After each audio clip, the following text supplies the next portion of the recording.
Ang huling dagundong ng makina ng pampasaherong jeep ay tila isang malakas na buntong hininga bago ito tuluyang mamatay. At sa pagpanaw ng ingay, isang nakabibinging katahimikan ang bumalot sa paligid. Ito ang unang napansin ni Rico. Ang katahimikan. Hindi ito ang payapang katahimikan ng pamamahinga. Ito ay mabigat, makapal, at tila may sariling bigat na pumipit-pit sa kanyang balikat. Naramdaman niya ang butil-butil na pawis na gumugulong sa kanyang likod. At hindi lang yon dahil sa nanunuot na init ng hapon sa probinsya ng Quezon. Ito ay dahil sa bigat ng mga matang nakatitig sa kanyang batok. So, this is it? Ang boses ni Lia ay kasing talim ng bubog. Hindi lumingon si Rico, ngunit kaya niyang isalarawan ang itsura nito. Ang bahagyang nakaangat na kilay ay lamay-lay. Ang pagkakatikom ng mga labi, ang mga matang puno ng pagkadismaya. Ito na ang paraiso na ipinangako mo, Rico. Napalunok si Rico. Pinilit niyang maghanap ng lakas sa kanyang boses. Lia, maganda rito. Tahimik, sariwa ang hangin. Malayo sa gulo ng Maynila. Tahimik? Isang mapaklang tawa ang kumawala kay Lia. Rico, wala man lang katao-tao. At anong sariwang hangin? Amoy lupa at nabubulok na dahon. Itinuro nito ang tiyan. Iyan dipet ko umaitin ng tiyan na 8 buwan ng nagdadalang tao. Dito mo ba talaga gustong isilang ang anak natin? Sa gitna ng kawalan? Hindi na sumagot si Rico. Ano pa bang sasabihin niya? Naubos na ang lahat ng kanyang salita sa loob ng 3 buwan. Mula nang matanggal siya sa trabaho bilang construction supervisor, hanggang sa maubos ang kanilang ipon, hanggang sa mapilitan silang iwan ang kanilang inuupahang apartment sa syudad. Ang pagbabalik sa baryo Matanglawin, sa lumang bahay ng kanyang mga ninuno, ang tanging pag-asa na naisip niya. Isang bagsak na pag-asa habang ibinababa ng tsuper ang kanilang mga karton at maleta. Iginala ni Rico ang kanyang paningin. Ang baryo Matanglawin ay halos hindi nagbago.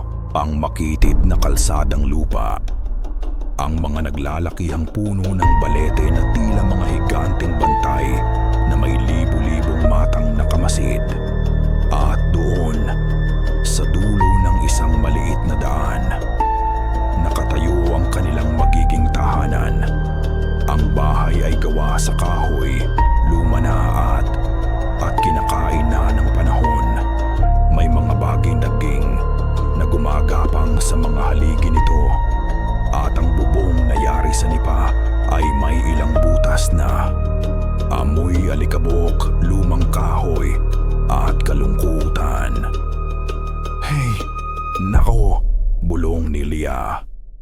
Sapat lang para marinig niya.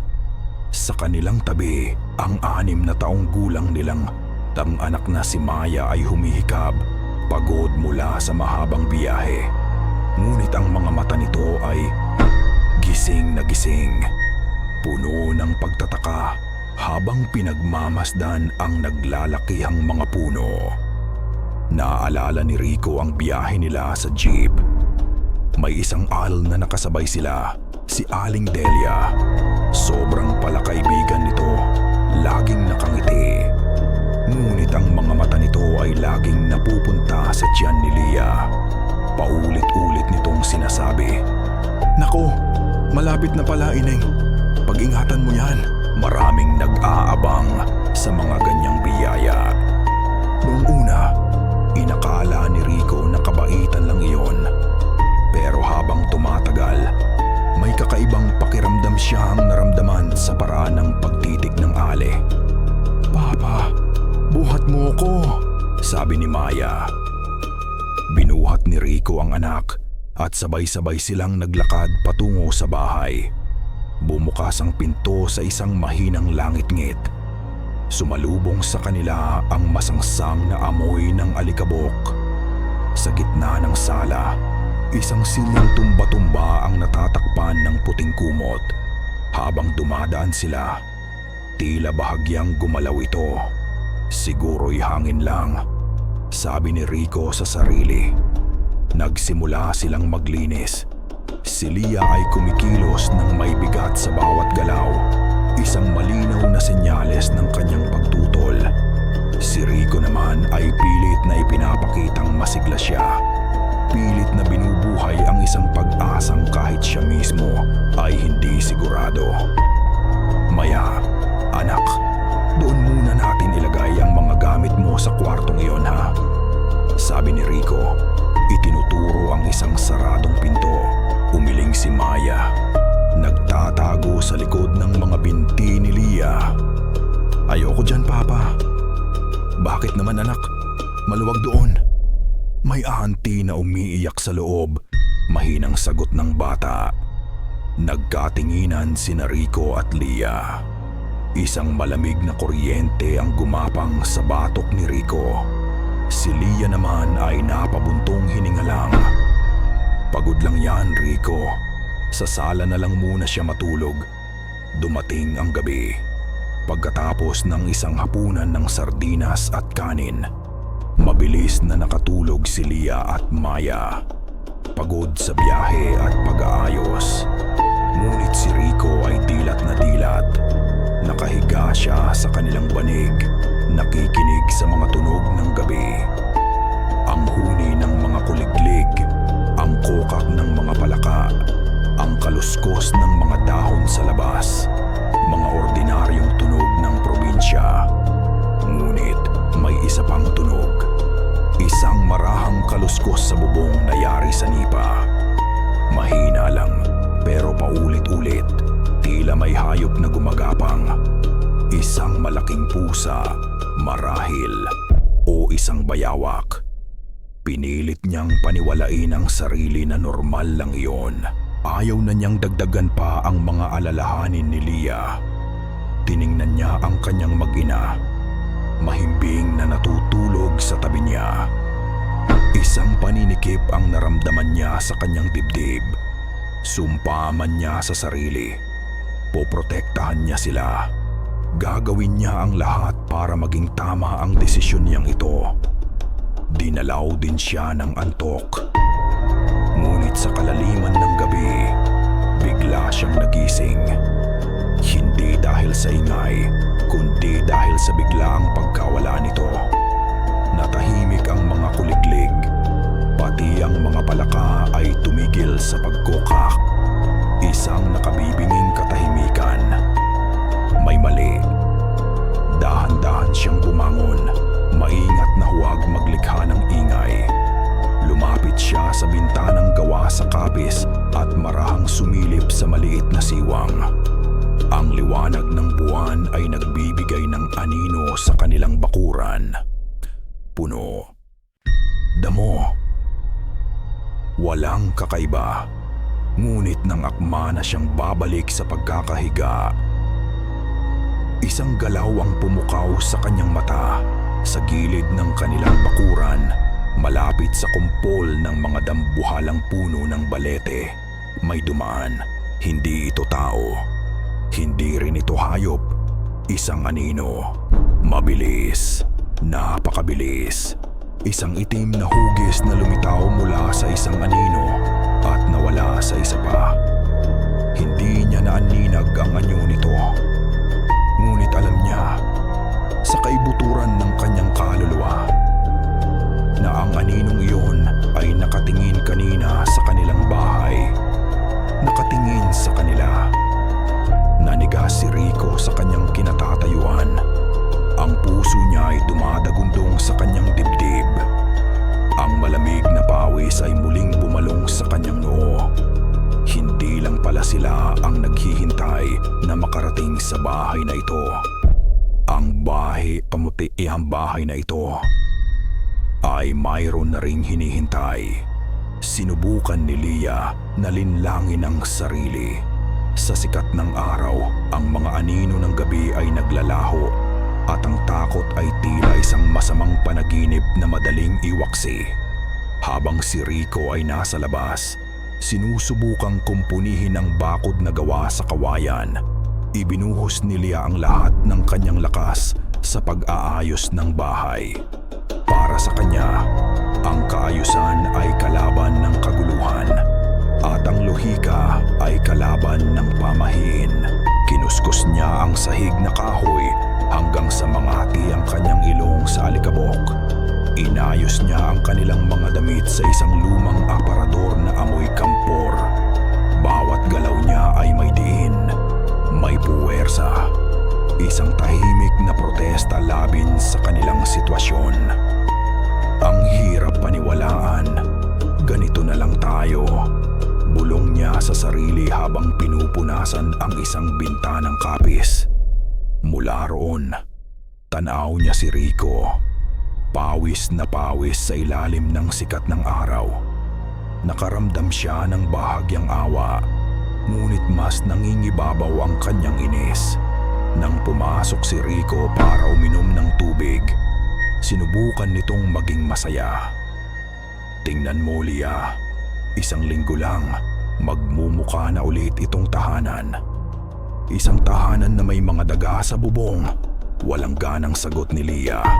Sumimangot si Rico. Hindi daga yun. Iba ang tunog. Ano naman? Pusa? Musang? Rico, nasa probinsya tayo. Maraming hayop dito. Huwag mong sabihing naniniwala ka sa mga multo. Inirapan niya ito.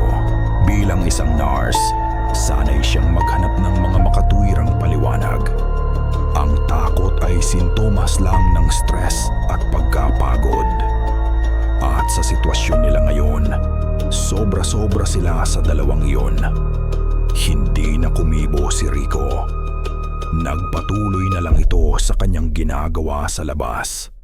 Naiwan si Lia sa loob kasama si Maya na tahimik na naglalaro sa isang sulok.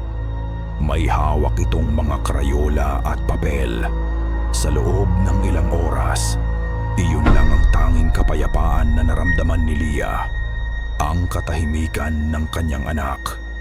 Nang tawagin niya ito para sa tanghalian, napansin niyang itinatago ni Maya ang mga papel sa ilalim ng kanilang natutulugang banig. Anak, ano yang tinatago mo? Malambing niyang tanong. Wala po, Mama. Drawing lang. Patingin si Mama. Nag-aalangan man, kinuha ni Maya ang mga papel at ibinigay sa kanya. Umupo si Lia sa sahig. Si Tia sayuwang puwa ni Payasi at isa-isang tiningnan ang mga obra ng kanyang anak. Ang unang drawing ay pamilyar. Isang pamilya, 3 stick figure na may mga ngiti sa kanilang mga mukha. Isang bahay na may araw sa itaas. Ngunit sa itaas ng bahay, may isa pang figura. Isang malaking figura na kulay itim. Mukha itong ibon, pero may katawan ng tao. At ang mga mata nito ay 2 galit na tuldok na kulay pula. Nakatitig sa munting pamilya sa ibaba. Nanlamig ang mga kamay ni Lia. Kinuha niya ang pangalawang papel. Naroon ulit ang pamilya, ngunit ngayon ay nasa loob na sila ng bahay. At sa labas ng bintana, nakadungaw ang itim na figura.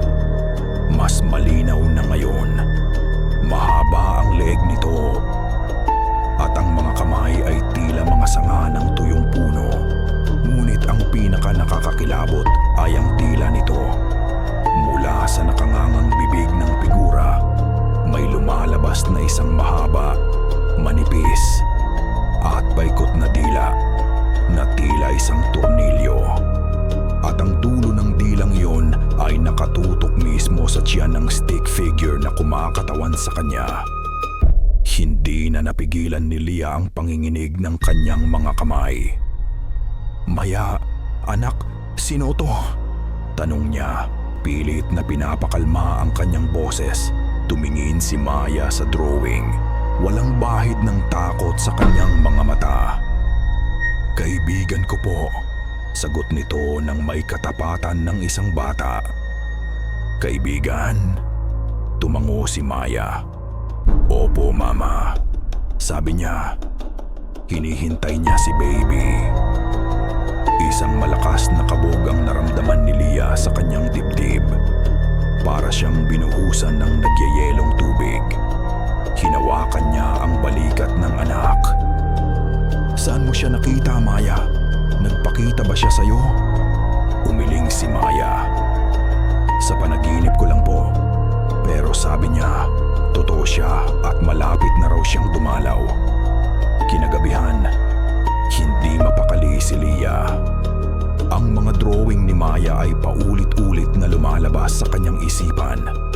Sinubukan niyang bigyan ito ng lohikal na paliwanag.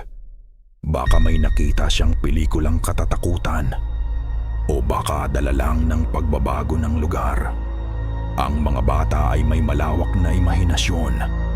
Ngunit ang mga salita ni Maya, hinihintay niya si Baby, ay tumatagos sa kanyang pagiging ina, sa kanyang pagiging nurse.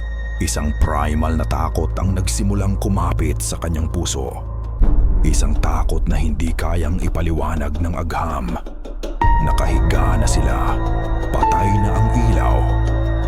Ramdam niya ang mabigat na paghinga ni Rico sa kanyang tabi, pagod sa maghapong trabaho. Si Maya ay mahimbing nasa gitna nila. Ngunit si Lia ay gising na gising. Ang bawat kaluskos sa labas ay nagpapatindig ng kanyang mga balahibo. Ang bawat alulong ng aso sa di kalayuan ay tila isang babala. Hanggang sa dahan-dahan siyang iginupo ng pagod. At sa kanyang pagtulog, dinalaw siya ng kadiliman. Naramdaman niyang lumulutang siya sa isang lugar na walang hangganan, walang ilaw, walang tunog. Mag-isa, hinahanap niya ang kanyang katawan, ngunit wala siyang makapa. Tila isa lang siyang kamalayan na naglalakbay sa kawalan. At doon, narinig niya ang isang bulong, isang malamig na boses ng isang babae, tila nagmumula sa lahat ng direksyon. "Akin yan."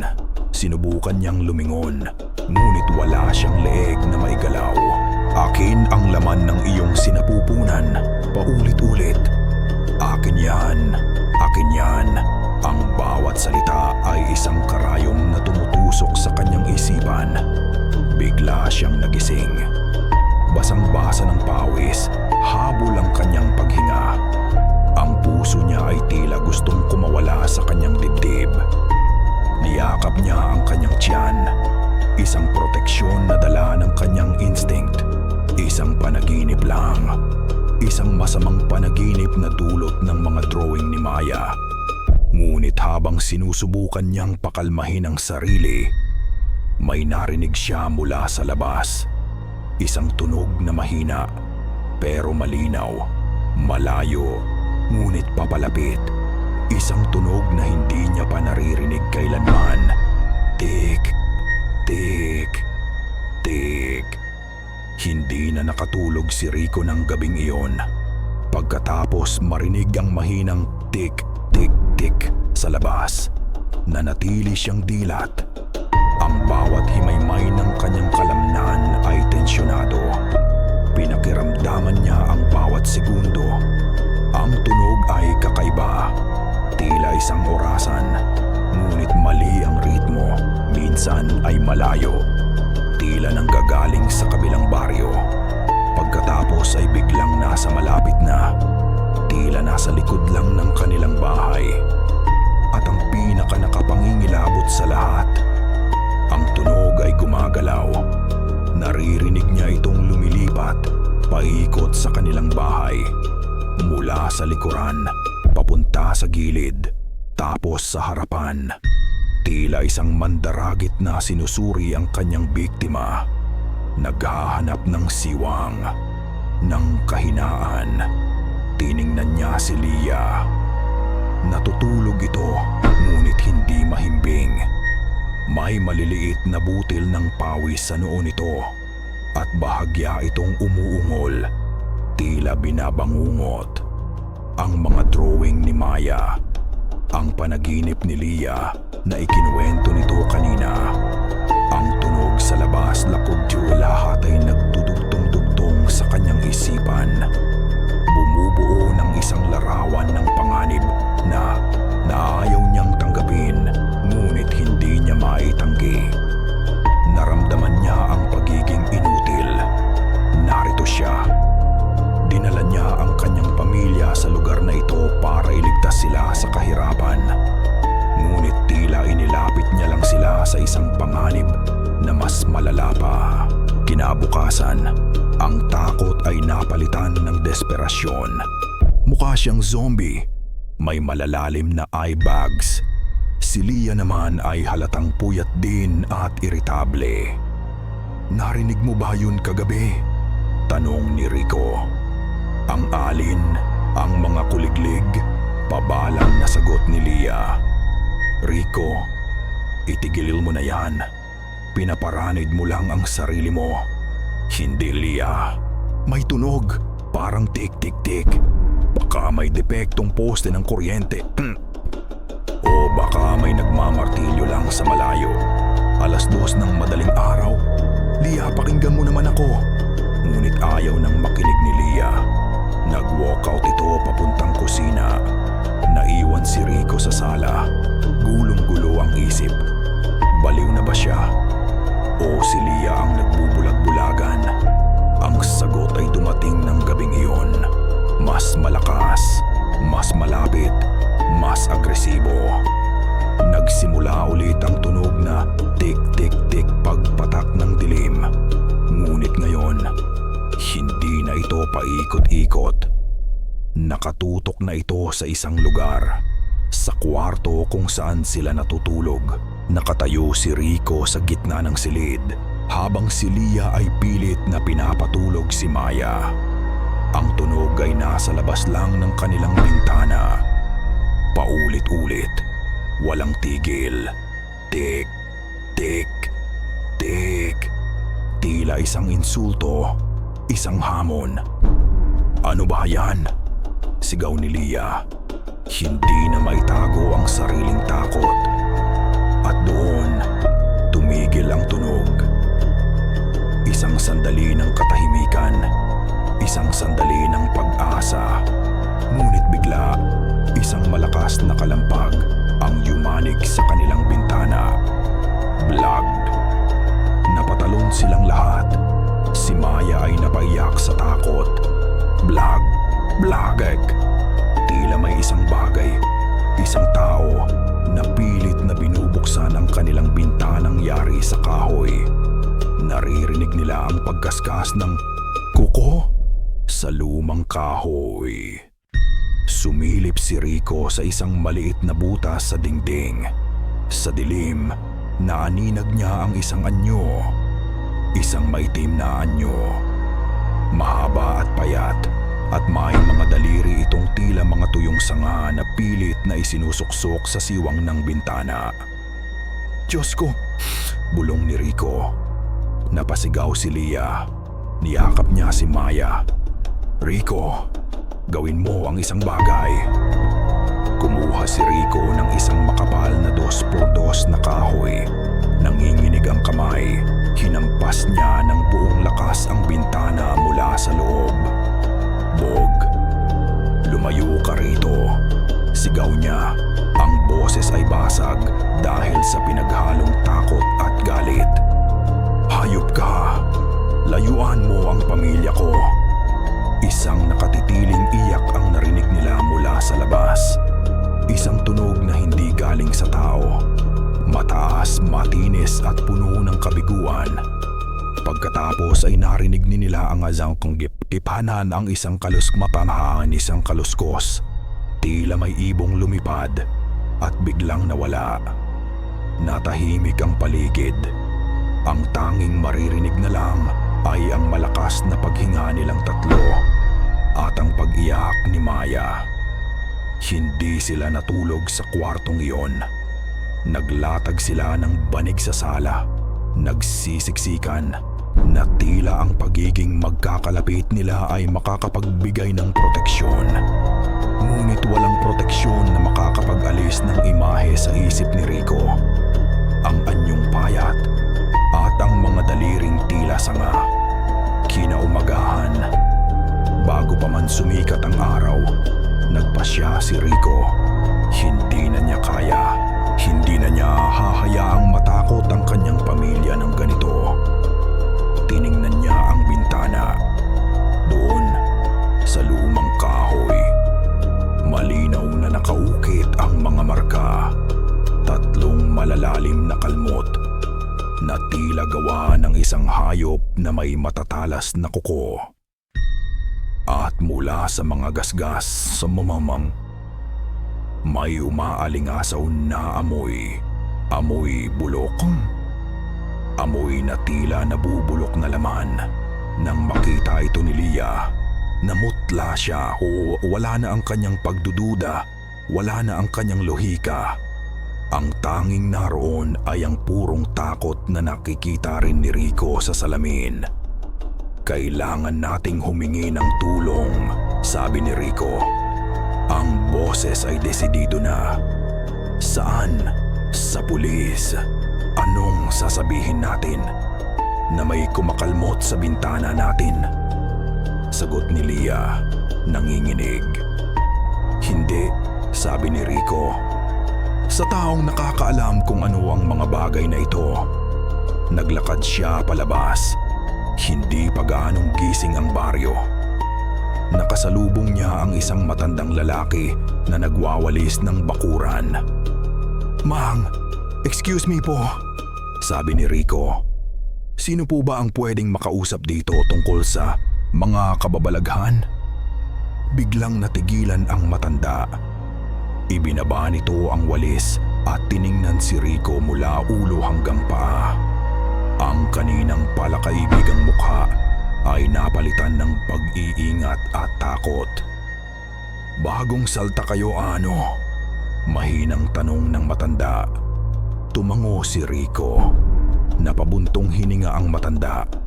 Lumapit ito at bihugto na babato at bumulong.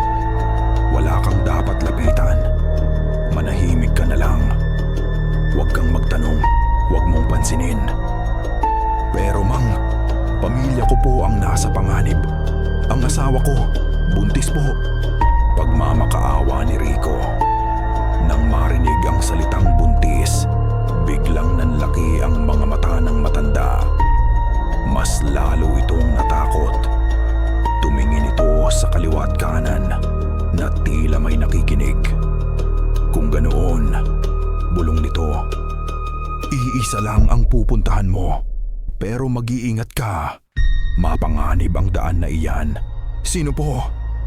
Itinuro ng matanda ang isang maliit na landas sa dulo ng baryo. Papasok sa mas makapal na bahagi ng kakahuyan. Hanapin mo ang bahay ni Lolo Ambo. Siya lang ang may lakas ng loob na banggain ang mga bagay na hindi dapat binabangga. Hindi na nag-aksaya ng panahon si Rico. Nagpaalam siya at mabilis na tinahak ang landas habang papalayo siya sa kabahayan. Mas lalo niyang nararamdaman ang bigat ng katahimikan. Ang mga puno ay mas naglalakihan. Ang mga anino ay mas madidilim kahit na may araw. Sa wakas, natanaw niya ang isang maliit na kubo. Halos natatabunan na ng mga halaman. Gawa ito sa pawid at kawayan at may kaunting usok na lumalabas sa bubong. Kumatok siya sa pintong gawa sa pinagtagpi-tagping kahoy. Walang sumasagot. Kumatok siya ulit, mas malakas. Tao po, Lolo Ambo. Dahan-dahang bumukas ang pinto. Isang matandang lalaki ang lumabas mula sa dilim ng kubo. Payat na payat ito. Baluktot na ang likod. Mahaba ang puting buhok at balbas nito. At ang mga mata niya ay malalim. Tila nakita na ang lahat ng lihim ng mundo. Tinitigan siya nito mula ulo hanggang paa. Hindi nagsasalita. Lolo Ambo? Nauutal na tanong ni Rico. Ako po si Rico. Bago lang po kami dito. Humingi po sana ako ng tulong. Hindi pa rin kumikibo ang matanda. Nakatitig lang ito. Kinakabahan. Nagpatuloy si Rico. May gumagambala po sa amin. Sa asawa ko. May mga tunog. May mga kalmot sa bintana. Bago pa man matapos ni Rico ang kanyang sasabihin, itinaas ng matanda ang isang payat na kamay. Pinapatigil siya. Isang malamig na hangin ang umihip at tumindig ang balahibo ni Rico sa batok. Tumalikod si Lolo Ambo mula sa liwanag ng pinto at humarap sa madilim na loob ng kanyang kubo. At mula sa kadilimang iyon, isang boses na tila kasing tanda ng mga puno sa paligid ang nagsalita. Alam ko kung bakit ka naparito. Hindi ito tanong. Isa itong pahayag. Naaamoy na niya ang iyong asawa. Isang matinding kilabot ang gumapang sa buong katawan ni Rico. Mas matindi pa kaysa sa takot na naramdaman niya kagabi. Ang mga salita ng matanda ay isang kumpirmasyon. Hindi siya nababaliw. Totoo ang lahat. Ano po iyon? Hirap na tanong ni Rico. Ano po ang naaamoy sa asawa ko? Dahan-dahang lumingon si Lolo Ambo. Sa liwanag na nagmumula sa siwang ng pinto, nakita ni Rico ang mga mata nito. Mga matang walang emosyon, ngunit puno ng isang bigat na tila pasan na niya sa loob ng maraming dekada. Isang tik-tik, sabi ng matanda.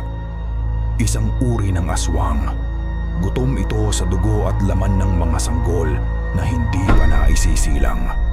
At ang asawa mo, sa kalagayan niya ngayon, ay tila isang handaan na isinisigaw ang pangalan nito sa gitna ng kagubatan. Napalunok si Rico. Ang hangin ay tila nawala sa kanyang mga baga. Ang mga kwentong pambata na naririnig niya noon, mga kwentong tinatawanan lang niya, ay biglang nagkakaroon ng mukha amang mga ng pangalan ng anyo. Ang anyong payat na may mahabang daliri. Anong gagawin ko? Halos pabulong na tanong ni Rico. Kailangan naming umalis dito. Huli na, simpleng sagot ni Lolo Ambo. Enmarka na kayo. Kahit saan kayo magpunta, susundan niya kayo hanggat hindi niya nakukuha ang kanyang gusto. Ang pag-asa sa dibdib ni Rico ay biglang gumuho, napalitan ng purong desperasyon. Napasabunot siya sa sariling buhok. Diyos ko, anong gagawin namin? Ikinumpas ni Lolo Ambo ang kamay. Pinapapasok siya. Pumasok si Rico sa loob ng kubo. Ang amoy sa loob ay pinaghalong tuyong dahon, insenso, at isang bagay na hindi niya matukoy. Isang amoy na luma at makapangyarihan. Nakasabit sa mga dingding ang mga pinatuyong halaman, mga buto ng hayop, at mga anting-anting na iba't iba ang hugis. Pumunta ang matanda sa isang maliit na baul. Mula ron, kumuha ito ng isang maliit na supot na gawa sa pulang tela. Inilabas nito ang laman, mga ugat ng kung anong halaman, isang piraso ng uling at isang matulis na ngipin ng hayop na hindi pamilyar kay Rico. Inilagay ni Lolo Ambo ang mga ito sa kanyang palad at nagsimulang bumulong ng mga salitang hindi maintindihan ni Rico. Isang orasyon. Habang ginagawa niya ito, tila nag-iiba ang hangin sa loob ng kubo. Tila mas bumibigat, mas nagiging siksik. Pagkatapos ng ilang sandali, kinuha niya ang pulang supot at isinilid muli ang mga sangkap. Itinali niya ito ng mahigpit at iniabot kay Rico. Isang anting-anting, sabi ni Lolo Ambo. Isabit mo ito sa leeg ng asawa mo. Huwag na huwag niyang huhubarin. Ito ang magtataboy sa masamang hangarin ng Tik-Tik. Tinanggap ni Rico ang anting-anting. Mainit ito sa kanyang palad na tila may sariling buhay. Kumuha ka rin ng bawang, patuloy ng matanda. Isabit mo sa lahat ng bintana at pinto. Maglagay ka ng asin sa bawat sulok ng iyong bahay. At kung mayroon kang langis ng niyog na binasbasan, ipahid mo sa tiyan ng iyong asawa bago kayo matulog. Hawak-hawak ang munting pag-asa sa kanyang kamay. Paulit-ulit na nagpasalamat si Rico. Nang paalis na siya, hinawakan ni Lolo Ambo ang kanyang braso. Huwag kang magtiwala sa ngiti ng iyong mga kapitbahay. Babala nito. Ang aswang ay hindi laging nasa anyo ng isang halimaw. Mas madalas, nagtatago ito sa likod ng mukha ng isang kaibigan. Nagmamadaling umuwi si Rico. Ang puso niya ay pinaghalong takot at pag-asa. May paraan. May laban sila. Ngunit ang laban na iyon ay hindi lang pala sa labas ng kanilang bahay. Nadatnan niya si Lia na nag-iimpake ng kanilang mga gamit. Aalis na tayo, Rico. Sabi nito, ang boses ay nanginginig. Hindi ko na kaya dito. Babalik tayo sa Maynila kahit na maghirap tayo. Lia, kumalma ka, sabi ni Rico. Ipinakita niya ang anting-anting. May proteksyon na tayo. Tiningnan ni Lia ang maliit na pulang supot na tila ito ang pinakamaruming bagay sa mundo. Ano yan? Basura? Hindi. Galing ito kay Lolo Ambo. Isang albularyo. Sabi niya, isang albularyo. Putol ni Lia. Ang takot sa kanyang boses ay napalitan ng galit. Rico naman, pagkatapos ng lahat ng nangyari, sa isang mangkukulam ka pa talaga humingi ng tulong. Pinaniwalaan mo yung matandang yun. Baka siya pa ang may pakana ng lahat ng ito para pagkakitaan tayo. Lia, hindi. Totoo ito. May pangalan na ang gumagambala sa atin. Isang Tik-Tik. Tik-Tik? Humalakhak si Lia. Isang tawang walang saya. Naririnig mo ba ang sarili mo? Para kang bata. Walang Tik-Tik.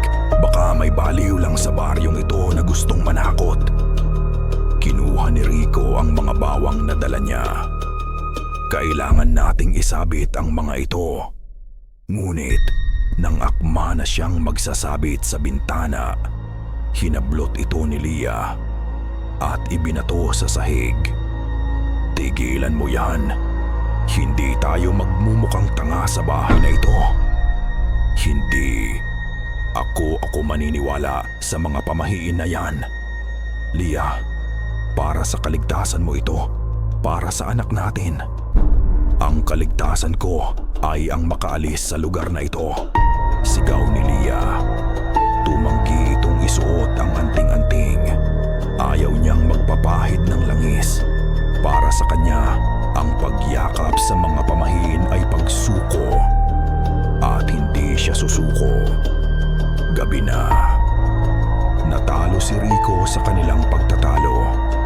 Nanatili sila sa ilalim ng kumot habang nagtutulog-tulugan si Lia. Dahan-dahang kinuha ni Rico ang anting-anting. Kung ayaw itong isuot ni Lia, gagawa siya ng paraan. Dahan-dahan, nang hindi gumagawa ng ingay, isinuksok niya ang maliit na pulang supot sa ilalim ng kanilang unan. Sa bandang kinahihigaan ni Lia, nanalangin siya. Nanalangin siya na sana ay gumana ito. At ng gabing iyon, isang kakaibang katahimikan ang bumalot sa kanila. Walang kaluskos sa bubong, walang kalampag sa bintana, at higit sa lahat, walang tunog ng tik-tik-tik. Nakahinga ng maluwag si Rico. Gumagana. Ligtas sila ngayong gabi. Dinalaw na rin siya ng kantiya ng antok. Ngunit sa gitna ng kanyang mahimbing na pagtulog,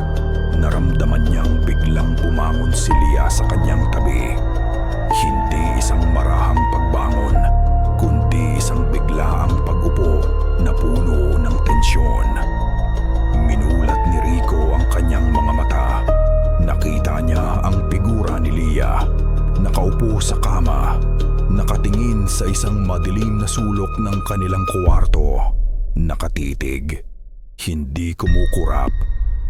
Leah, pabulong niyang tanong, anong problema?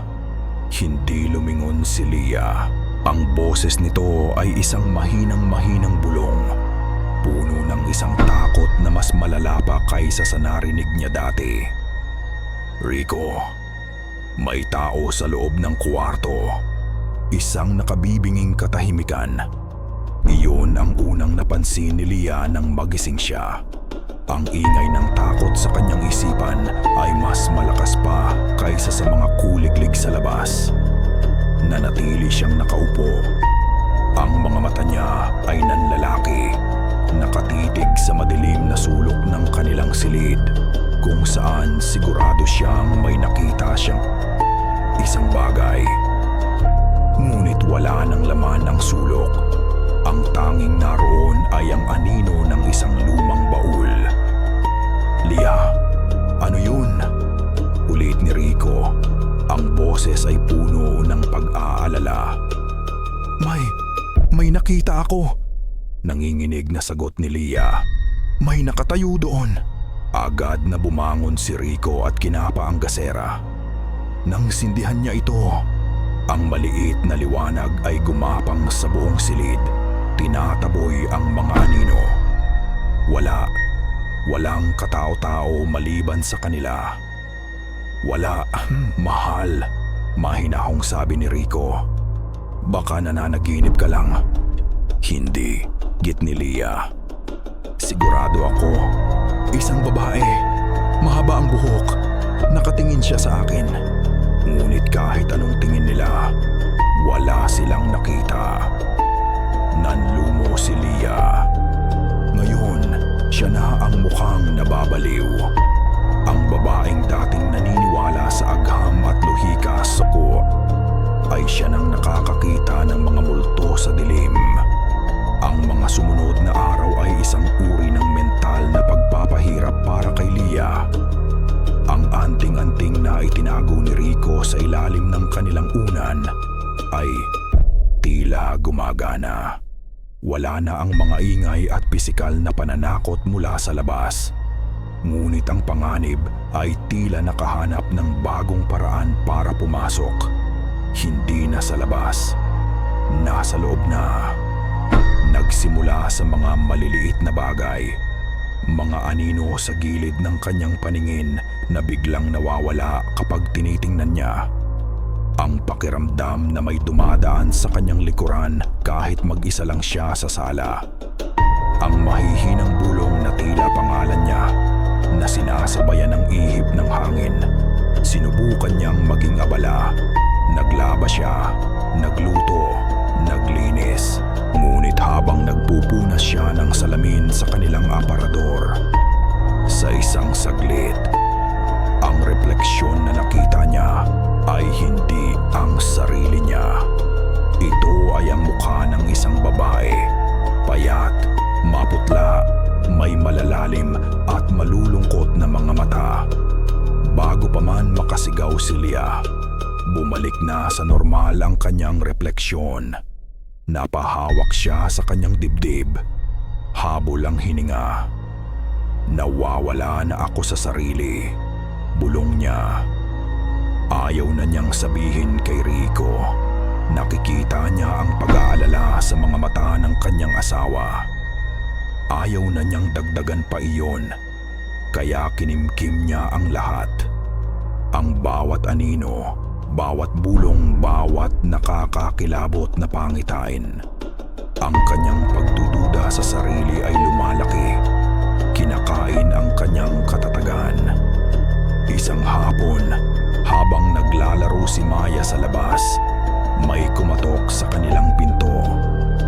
Nang buksan ito ni Leah, nagulat siya nang makita kung sino ito. Si Aling Delia, ang ale na nakasabay nila sa jeep. May dala itong isang palayok at ang ngiti nito ay kasing init ng sikat ng araw. Naku, uy, Pihidya! Masayang bati nito. Napadaan lang ako.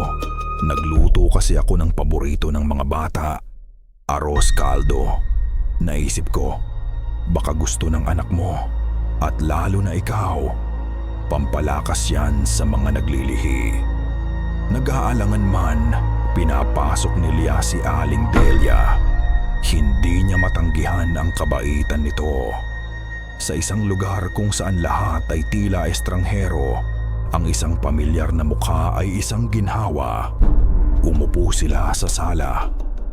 Habang nagsasalin ng mainit na lugaw si Aling Delia sa mangkok, hindi maalis ng ale ang tingin nito sa tiyan ni Lia.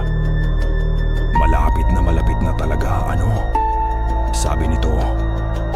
Ang mga mata ay kumikinang sa kakaibang pananabik.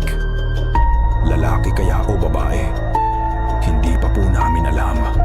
Sagot ni Lia, pilit nang umingiti. Alam mo, noong pinagbubuntis ko ang panganay ko, nagsimulang magkwento si Aling Delia. Ngunit habang nagsasalita ito, ang mga mata ni Lia ay napako sa isang bagay. Sa buhok ni Aling Delia, may isang hibla ng buhok na nalaglag mula sa pagkakatali nito at nahulog sa mangkok ng arroz caldo. Isang hibla na napakahaba at itim na itim. Hindi ito napansin ni Aling Delia. Nagpatuloy lang ito sa pagkukwento. Nang magpaalam na ang ale, hindi ginagalaw ni Lia ang lugaw. Tinitigan niya lang ito. Ang init nito ay unti-unting nawawala, tulad ng init ng pagtitiwala sa kanyang puso. Kinuha niya ang isang tinidor at maingat na inalis ang hibla ng buhok mula sa lugaw. Mahaba, abnormal ang haba, at mayroon itong kakaibang tigas. Nang gabing iyon, hindi na naman mapakali si Lia. Naramdaman niya na tila may lagnat siya, nahihilo, nasusuka. Tumakbo siya papunta sa kanilang banyo sa likod bahay. Isang maliit na kubeta na may isang lumang salamin sa dingding. Pagkatapos niyang magsuka sa inidoro, nanginginig siyang tumayo at humarap sa lababo para maghilamos. Ang tubig ay kasing lamig ng yelo sa kanyang balat. Pinilit niyang pakalmahin ang sarili. Stress lang to, Lia.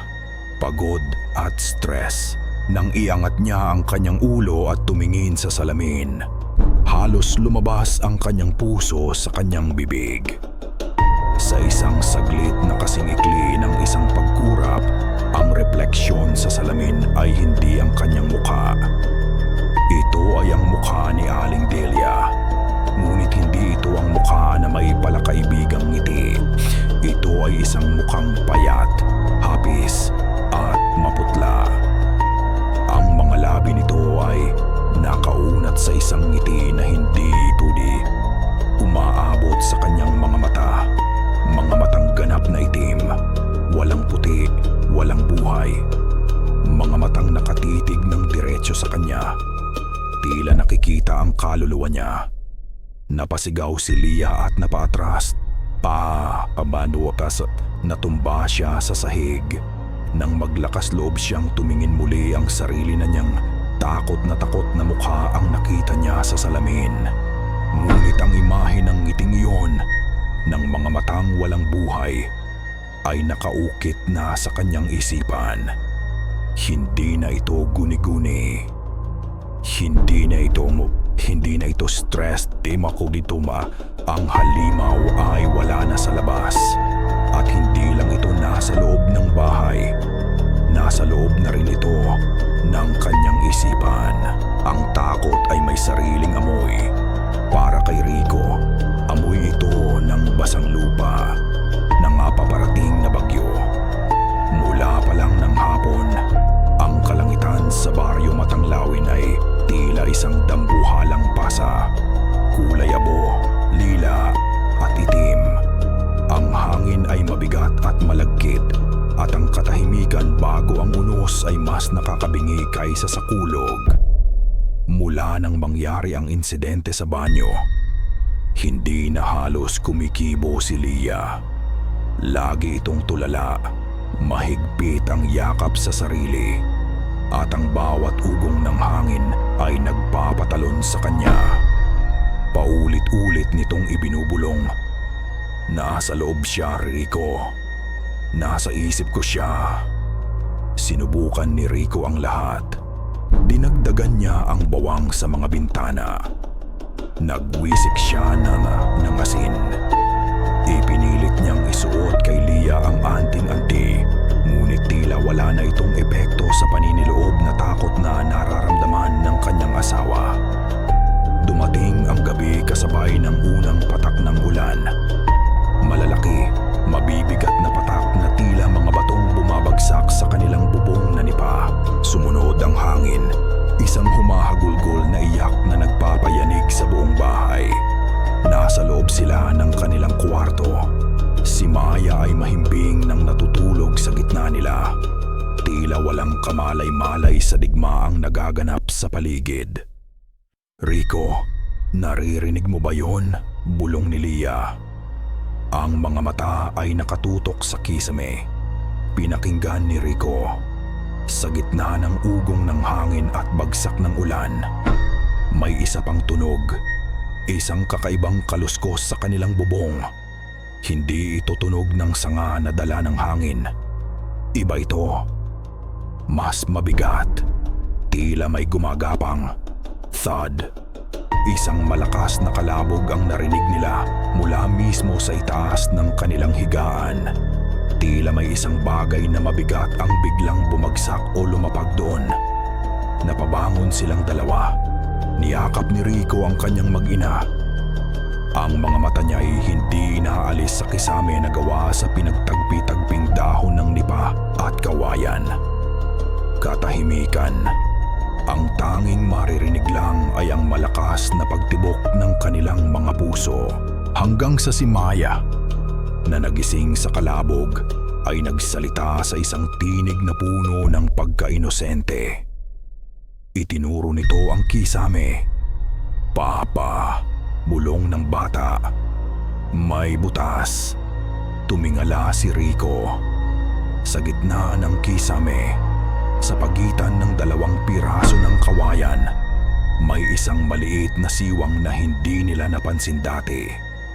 At mula sa siwang na iyon, may dahan-dahang lumalabas. Isang bagay na itim. Manipis na manipis, tila sinulid, at gumagalaw ito. Pababa. Dahan-dahan. Tila isang gagamba na ibinababa ang kanyang sapot. "Ano yan?" nanginginig na tanong ni Lia. Habang ito'y dahan-dahang humahaba, isang patak ang pumatak mula sa dulo nito at bumagsak sa kanilang sahig na kawayan. Black. Isang maitim at malapot na likido. Hindi ito tubig ulan. At doon, sa liwanag ng gasera, nakita nila kung ano ito. Hindi ito sinulid. Isa itong dila. Isang napakahaba, payat at itim na dila na tila walang katapusan. Dahan-dahan itong bumababa mula sa bubong. Umiikot-ikot sa hangin, tila isang ahas na hinahanap ang biktima nito sa dilim. At ang tinatarget nito ay malinaw. Ang tiyan ni Lia. Isang primordial na sigaw ang kumawala sa lalamunan ni Rico. Isang sigaw ng ama, ng asawa, ng isang taong wala ng pagpipilian kundi ang lumaban. Sa isang iglap, tumalon siya mula sa higaan. Hinablot niya ang itak, ang bolo, na lagi na niyang inilalagay sa tabi ng kanilang kama. Ang bakal ay malamig sa kanyang nanginginig na kamay. Ngunit ang galit sa kanyang puso ay nag-aapoy. "Hayop ka!" Tumakbo siya palapit. Itinaas niya ang itak ng buong lakas at tinaga ang tita. Taga ang itim na dilang nasa ere. Swish! Isang malutong na tunog ang narinig nila nang maputol ang dila. Sa labas, sa gitna ng ugong ng bagyo, isang nakatitili, nakapangingilabot at hindi makataong sigaw ang kanilang narinig. Isang sigaw ng matinding sakit at galit. Ang naputol na bahagi ng dila ay bumagsak sa sahig. Nagpupumiglas ito. Kumikislot-kislot na tila isang uod na binudburan ng asin. Ngunit pagkatapos ng ilang segundo, nagsimula itong umusok at sa harap ng kanilang mga mata, natunaw ito at naging isang maliit na tumpok ng itim na abo. Kasabay nito, narinig nila ang isang malakas na pagaspas ng pakpak sa labas. Isang tunog na mabigat at desperado bago ito tuluyang nawala sa gitna ng unos. Nanginig ang mga tuhod ni Rico. Binitawan niya ang itak na kumalansing sa sahig. Napaluhod siya, habol ang kanyang hininga. Ang adrenaline ay unti-unting nawawala at napapalitan ng matinding panginginig. Nananatiling nakayakap si Lia kay Maya, parehong umiiyak sa takot. Ngunit ang mga mata ni Lia ay hindi natulala. Ang takot na dulot ng guni-guni ay napalitan ng takot sa isang bagay na totoo. Isang bagay na nasaksihan nilang lahat. Wala nang pagtanggi. Wala nang pagdududa. Ang halimaw ay totoo. At muntik na nitong makuha ang kanilang anak. Bigla, sa gitna ng kanilang panginginig, isang malakas at desperadong katok ang narinig nila mula sa kanilang pintuan sa harapan. Blag! Blag! Blag! Napatalon silang lahat sa gulat. Sino ang lalabas sa ganitong klaseng bagyo? Rico, Lia, tulong! Isang pamilyar na boses ang sumigaw mula sa labas. Nagkatinginan sina Rico at Lia.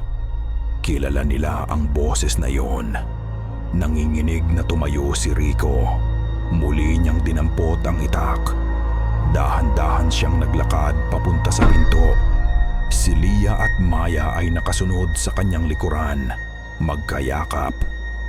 "Sino yan?" sigaw ni Rico. "Ako to, si Delia," sagot ng boses. "Tinangay ng hangin ang bubong namin.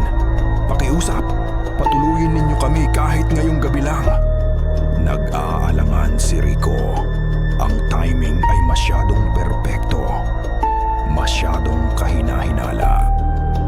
Ngunit ang boses sa labas ay puno ng takot at pagmamakaawa. Paano kung totoo ang sinasabi nito? Hindi niya kayang talikuran ang isang taong nangangailangan ng tulong. Sumenya si Lia. Umiling-iling, ang mga mata ay nanlalaki sa takot. Ngunit tiningnan ni Rico ang kanyang itak. May sandata siya. At nasa loob sila ng bahay. Anong magagawa ng isang matandang babae? Dahan-dahan niyang inalis ang trangka. Marahas na bumukas ang pinto dahil sa malakas na hangin. At doon, nakatayo si Aling Delia. Basang-basa ito mula ulo hanggang paa. Ang damit ay punit-punit. Ang mukha niya ay puno ng pagkasindak. At siya'y nanginginig sa ginaw. Ngunit hindi yun ang napansin ni Rico. Ang napansin niya ay ang panyong nakatakip sa bibig ni Aling Delia. Mahigpit ang pagkakahawak niya rito na tila may itinatago. At sa pagitan ng kanyang mga daliri sa puting tela ng panyo, may nakita si Rico. Isang mantsa. Isang mantsa ng sariwa. Dumadaloy na dugo. Nanigas si Rico. Nagtama ang kanilang mga mata sa mga mata ni Aling Delia. Wala ang takot ng isang biktima ng bagyo. Ang nakita niya ay ang parehong mga matang itim at walang buhay na nakita ni Lia sa salamin at sa likod ng panyo. Sa ilalim ng mga matang yon, Isang dahan-dahan at masamang ngiti ang nabuo. Ang oras ay tila bumagal. Ang bawat patak ng ulan ay isang martilyo. Ang bawat tibok ng puso ni Rico ay isang tambol ng digmaan. Nakatayo siya sa may pinto, hawak ang itak. Nakikipagsukatan ng tingin sa babaeng nasa harapan niya. Ang babaeng may dugo sa bibig. Ang ngiti sa likod ng panyo ni Aling Delia ay lumawak.